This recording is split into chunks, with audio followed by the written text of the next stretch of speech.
Guys, Ryron and Rener Gracie here, official UFC 175 Gracie breakdown. Where are we?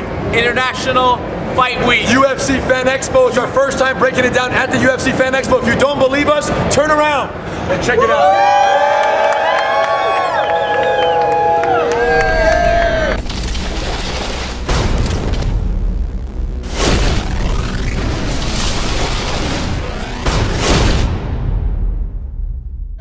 And we're here right now, all of our peeps back here just finished the 8-hour super seminar. 4 hours yesterday, 4 hours today. They know all of our secrets. If you mess with them, you mess with us, but I don't recommend it. Tell us about it. About them? About them, babe, it's dangerous. About the fights. About the fights. UFC 175. Kevin Casey fought Bubba Bush.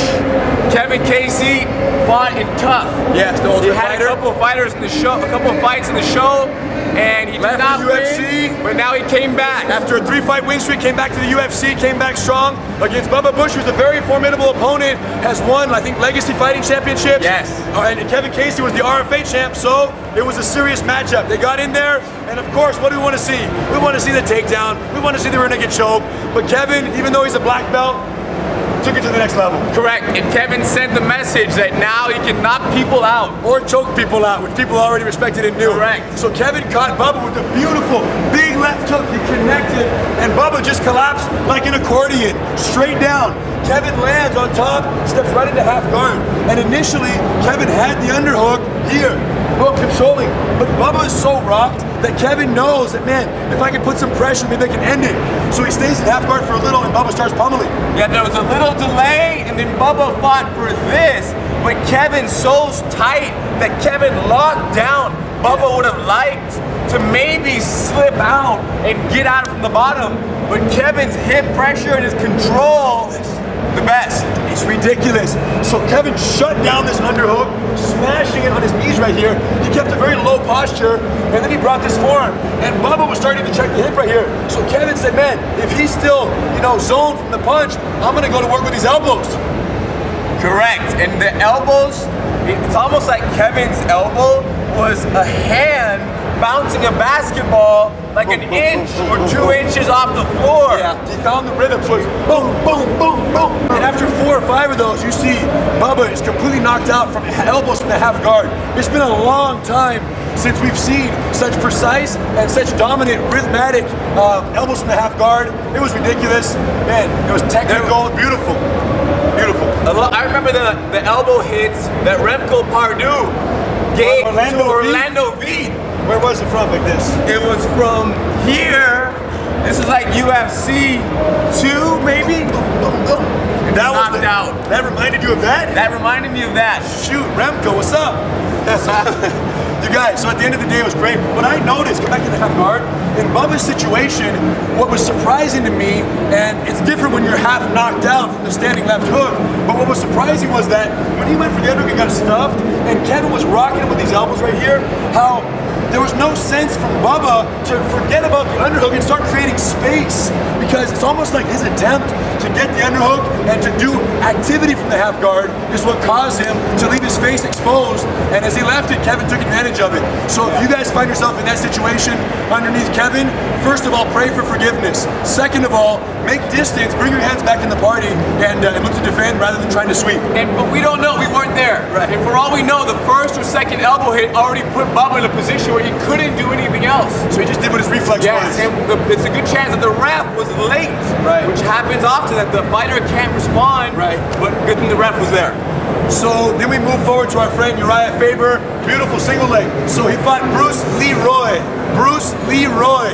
Okay, very nice fight. Bruce throws a nice side kick. Urijah catches it. Boom, he catches him once, he catches him twice. They fall down very close to the cage. At this point, Leeroy starts to get up. Now this is where the Urijah Faberness kicks in. And this guy is like a little tick from hell, if you may. The guy starts getting up, and then right here, Urijah just literally jumps and falls in the rear naked choke. Now, Leeroy's hand got stuck in the leg, and it was just amazing. Talk about it. This is the best thing you could ask for, his hand being stuck. Now, Urijah doesn't have both hooks. I personally would have tried to slip out, but I personally admit that if Urijah was on my neck, it would be no slipping out, because these arms aren't just holding for looks. No. They're like bolting around the neck. Let me just say this, if he had his choice, Urijah would have liked to have the south arm choking so that the opponent would fall into the choke. The fact that it was this arm made it very unorthodox, unusual, because it's more easy to slip out. So the fact that Urijah was able to catch that and keep it was exceptional. He used his head to trap Alex's neck, and then from here, beautiful pressure. Yeah. And caught him, and Alex's highest level of respect. So strong. Had to respect it. And he anticipates. Urijah knows that that's the weakness. He knew it. He's ready for that. He's compensated. Extra tight. His cable grip was ridiculous, unbelievable. So then what happened? After helping Kevin with his previous fight, Lyoto runs to Ronda's corner. We're getting her ready in the locker room, doing some submission counters, get everything ready for the fight. Then they come out, and you went up in the corner, and Lyoto said by the time he got back to his seat, the fight had already started. So you missed half the fight. I missed half the fight walking to my seat. So Ronda's fight, 16 seconds. For those who didn't catch it, it was nearly Instagrammable. It was so fast. And straight up, Ronda came out. They had a small exchange. Ronda catch with an overhand right, leg switch, knee to the body, boom. And then right into her head and arm throw here. Boom.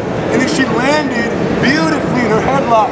And this is So the knockout happened standing. The connection happened standing. The throw, she was out in the throw. Now, did she wake up a little bit? Possibly. And now from here, didn't even wait a second. Ronda knew, didn't have to wait 1 second, and she probably unleashed 10. 11, you counted? 10 punches. Boom, boom, boom, so rapid, and what do? You're so stuck in the headlock, like you yourself.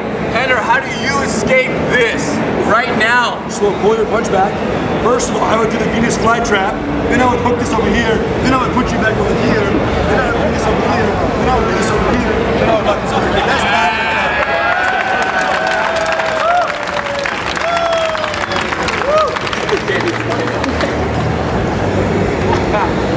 Well, that's not what happened. It's not what happened. Yeah, and no, it is not that easy. He is joking. And Alexis, we're sure, is amazing at jiu-jitsu. Very good. And never had the opportunity to show us. But it's how fights go down, and we're happy that Ronda was able to end it so quickly because she beat her last fastest knockout. Yes. The last fight was, I don't know, a minute or so. Something, yeah. This one was even faster. Unbelievable. So part of us want the fight to go a little longer so we can see a little more of Ronda, applying, all the techniques she's so good at. But the other part of us is very happy that she sealed the deal, bring home the belt for one more fight, okay? So congratulations, Ronda. You motivate us and everybody else who watches. Congratulations. And then we move on to the Dragon in the main event against Chris Weidman. And boy, was it a serious battle. For those who didn't see it, the Dragon has a very unique style. Our friend Lyoto is very much of a defensive counter striker, and he took a couple rounds to feel Chris out. And in that third round, fourth round, the tide started to shift, and Lyoto finally found the rhythm and was able to take back rounds 4 and 5, but it wasn't enough. He lost by decision, but it was amazing. Yes, and you have to appreciate Lyoto's understanding of distance management. And shorter too, yeah. And Chris also, both of them in general are good at staying out of range. Yeah. Chris would deflect and stay away from punches, and Chris being so relaxed. Right. How relaxed was Chris to absorb so many of his strikes. His face looked great at the end of the fight. Well, Chris has never been through past the second round, supposedly, so it was a huge testament to his warrior spirit as well to go all 5 and win in such an amazing fight. And Lyoto constantly avoiding walking to Chris's side, avoiding his power. Man, one could see, like, man, Lyoto's running away, but he's not running. He's moving and attacking, Amazing. Very good, you guys. So, amazing. We were motivated. We hope you guys were motivated. And even though Lyoto, our friend and student, did not get the W yesterday, we were motivated by his performance. We think the rest of the world was as well. He fought like a swordless samurai all the way to the end, 100% heart, and much respect to those guys. Congratulations, Chris. Thank you, Lyoto. And for all my friends right here, Machida!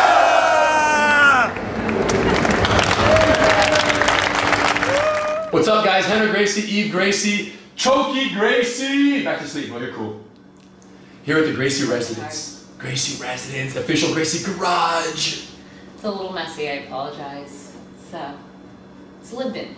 But it's functional. Yes. Got the mats, freezer, refrigerator, vegetables, acai. Don't make me open it and show you guys what's actually cracking in there. And whenever there's a household disagreement, we just come in here on these nice green mats and we roll it out. Yeah, who do you think usually wins that one? You guys, about 6.5 months ago, we got this beautiful puppy, Tioki, 8 weeks old, baby, cute. Too cute.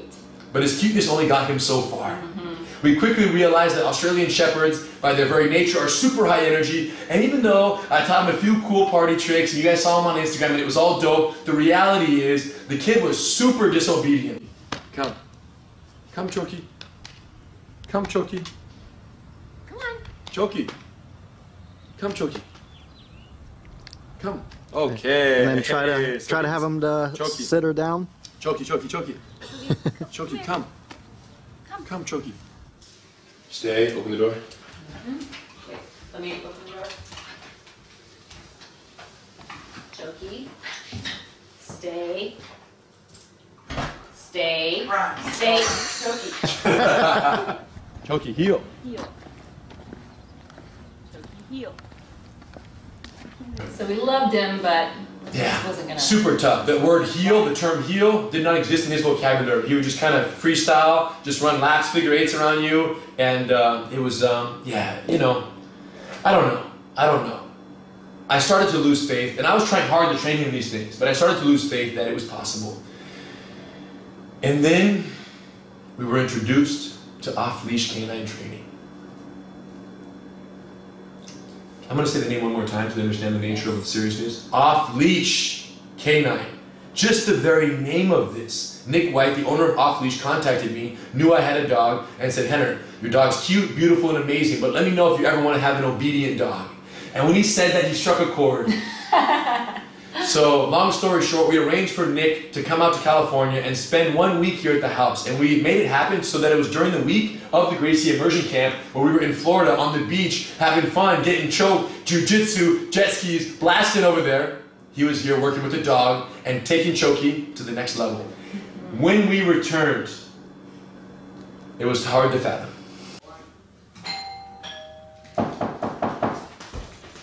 Laundry. Sit.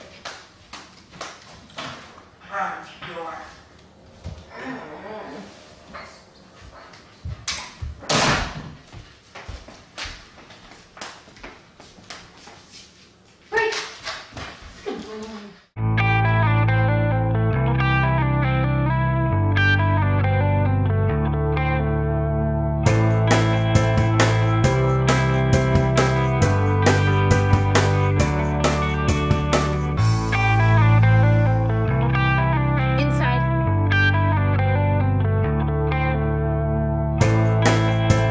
Tioki, touch.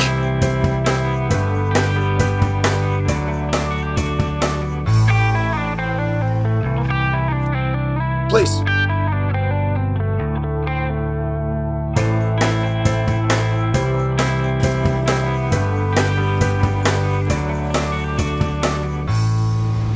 Tioki, break.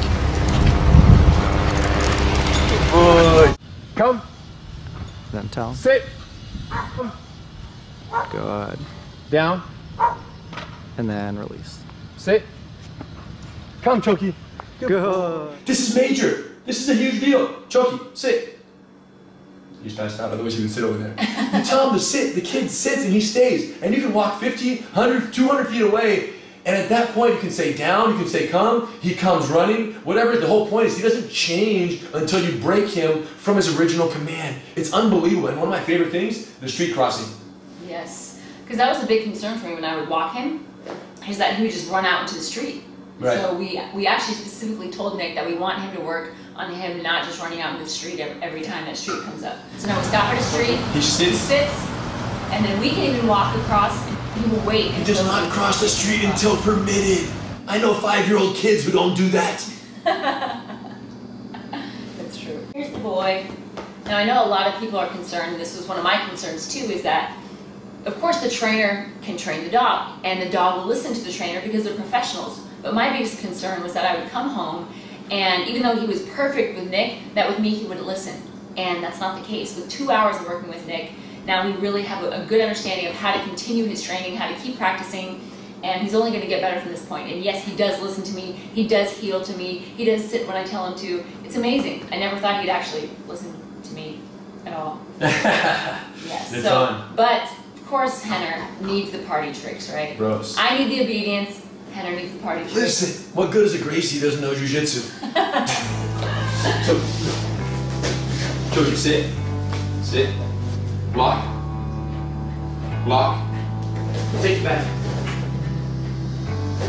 Pass the guard. Yeah, yeah. Tioki, what if the dog is freaking huge? Hold guard. Inverted guard. Okay, shrimp. Okay, man, okay. You guys, what the Gracies are to jiu-jitsu, Nick and Off-Leash K9 Training are to professional dog training. Thank you guys, much respect. Tioki.